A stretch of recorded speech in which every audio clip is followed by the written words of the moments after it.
Okay, so today we will be talking about dictionaries. What are dictionaries? So I have created one, dicts.py Python file or Python script, and I will open command prompt as well here. We are all good. Just to make sure if everything is running, I will type a message called hello and run it as Python dictionaries.py. Okay, everything is working fine.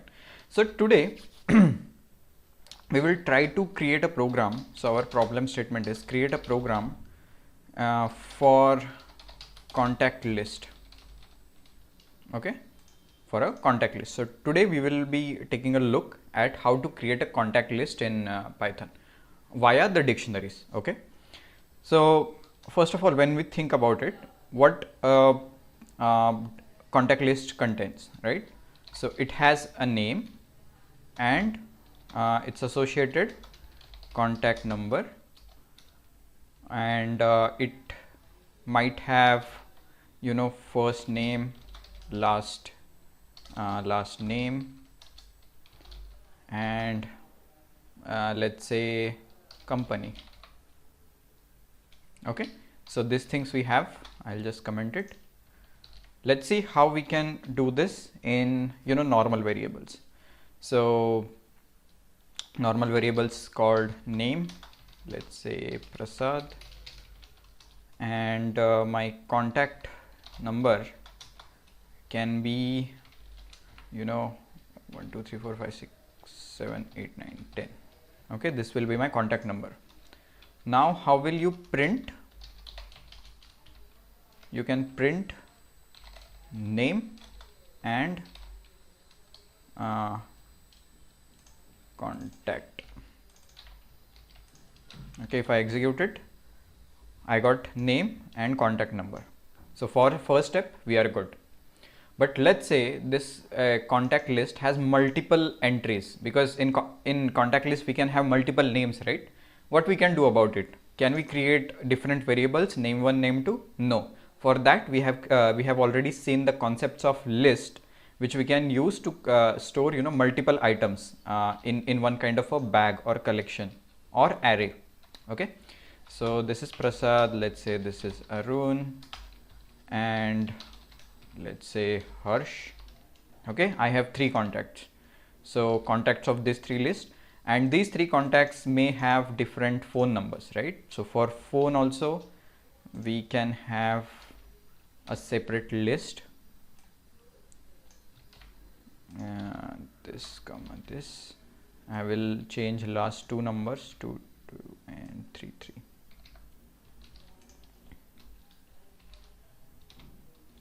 Okay, but now when I print it, I'm getting first all the names and second is all the contact numbers. So I have to manually check, okay, this is first and it's Prasad's contact, this is second, and this is Arun's contact. So how we can map it? So if I want to print name equal to Prasad and contact number equal to whatever is the contact number in front of it, right, instead of giving separate list. So we have concept of loops. We have seen concept of loops as well. For I in name, iterate through name and print name, right, name of I. Not name of I, it is only I, because it is each item. So I'm getting a list of names. I am not sure if we can do it with for, because we don't have any index, right? So what we can do is, instead of for, I will use while loop and maintain a counter here. So counter is nothing but index, and we have to increment the counter as well, right? And while my counter is less than 4, less than or equal to 3, or less than 3, let's say, then from name I want the ith element. counters element. Okay, so again I'm getting this one. So first counter is nothing but our index, right? So this is 0th index which got printed here, okay. 0th element is Prasad from name list, okay. Counter is getting incremented and we are getting this one. Along with that, what we can do is I will put comma, some kind of spaces, and from the contact I will use same counter. I'll make it more specific, the variable name contact number. Perfect. Now using while loop and the indexing part and the list, I'm getting Prasad, and it's basically a mapping, right? I'm getting a mapping. But this is too complicated because again here we have to maintain two kind of variables or two kind of list, and we have to always define a relationship between it, okay, manually. So for that, in Python we have one more method in which we can maintain this relationship, and this is known as dict. So let's say variable underscore d, which is dictionary. In dictionary, in list we used square brackets. Here we have to use curly brackets, and again this is the set of items, right? But instead of items, these items will now have key and values, key and value, okay. So this will be key 1 value 1 comma key 2 value 2, okay. So how we can store it? We can store Prasad and 111, Arun and Arun's contact number,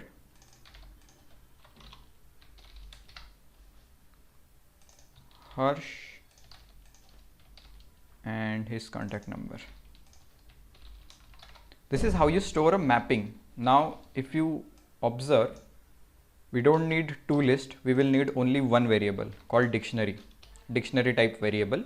And if you see the type of this variable var d, you will see it is as a dictionary. See, class dictionary, okay. Now how to get the values out of dictionary? Again, you can get it like, if you want all the keys, okay, these are the keys, right? Keys, you have to type dot keys. You'll get all the keys here. If you want values, it is simple, values, you'll get all the values, okay. Now if you want to get again key and value, so what you have to do, just print the variable and you get the values. See, Prasad, its contact number, Arun, its contact number, Harsh, its contact number, right? How to get the values? Using for loop, okay. It is simple, for key comma value in dictionary variable dot items. Now previously we were giving only list name, but now here we have to give dictionary name dot items, and then we can print key is key variable. Oh sorry, I forgot formatted string. Key is the key value and value is this variable, value variable, okay. So it got printed correctly, right? So my key is Prasad and value is this one, key is Arun, and like this. So I will say name is and contact is this one, okay. Perfect. My name is Prasad, contact is 111. Perfect. Now how we can, now for each contact name, right, there should be first name, last name and company as well. Okay, so how we can integrate all this and map it to single ID. So let's say Prasad or name is my ID and I want to store contact number plus company name. Okay, so how we can do it? It is very simple, that we will use nested dictionary inside this. Okay, so nested dictionary again will contain key and value pairs. Now here key is phone colon this one. Okay, and company, it can be any company like TCS. Okay, same we can replicate for all this.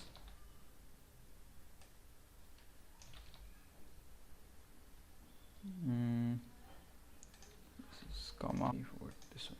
Yeah, right, these are the nested dictionaries or dictionaries inside dictionaries. Okay, let's see how this works. See, my name is, contact name is Prasad and contact details are, we have phone number and company as well. So likewise we can add first name and last name as well. So first name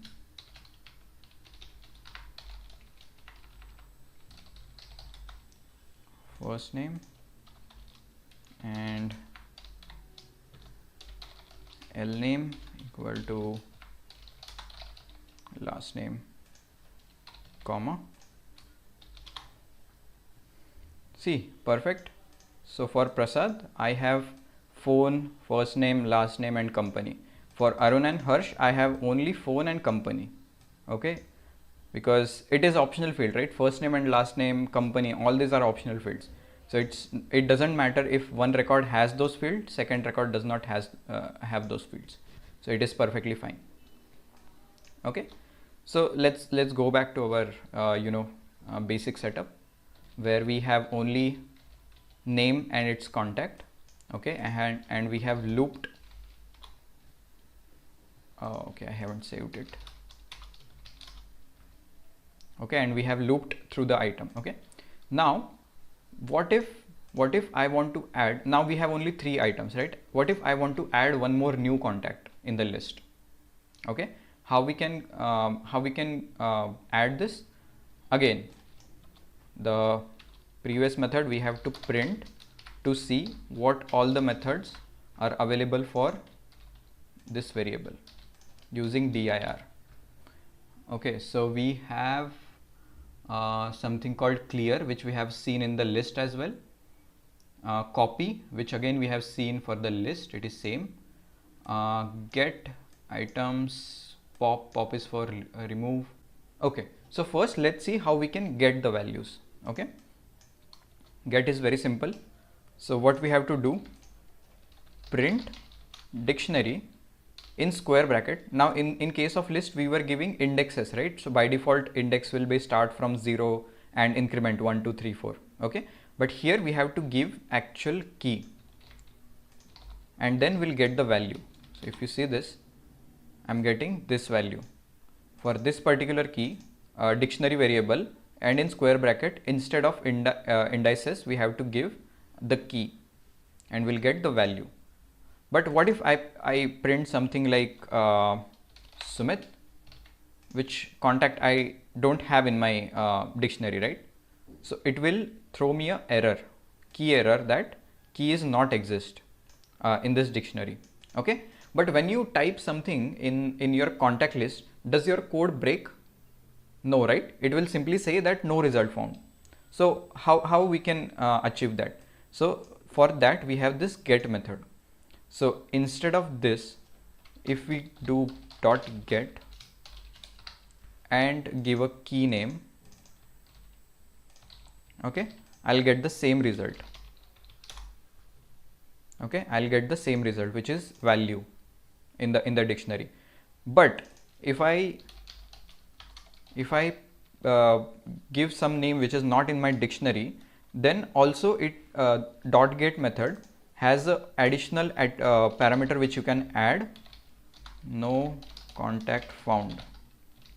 Okay, so instead of breaking the code, it will simply go print this statement, no contact found. Okay, it can be anything now. If you type anything, the code will not break. It will say no contact found. Okay, so that's the .get method. Okay, how to insert a new element in the dictionary, right? It is very simple. You have to just like how you are getting values, right? You have to put the square brackets, the new key value name, Sumit, okay, and the value. Now if you print the dictionary, you will see value will get added here. See, this new value get added. Okay, also if you have some other dictionary, let's say dict2, which is having, let's say, a new column, mesh and 33333, sorry, comma, Sunny 44444. Okay, now you want to add these two contacts. This is basically again a dictionary, right? So how we can merge the dictionary? Simply you have to say var _d, which is our original dictionary, right? Update and the new dictionary dict2. Okay, so all these values will get added after these three. Okay, and again if I print the original one, it should be, see this one, previously it was only these three values. After that another dictionary we have added, and it's get added in the same original variable using .update. Pretty easy, right? So that's these are the dictionaries, and these are used to store the key value mapping or relationship within the one variable or one collection.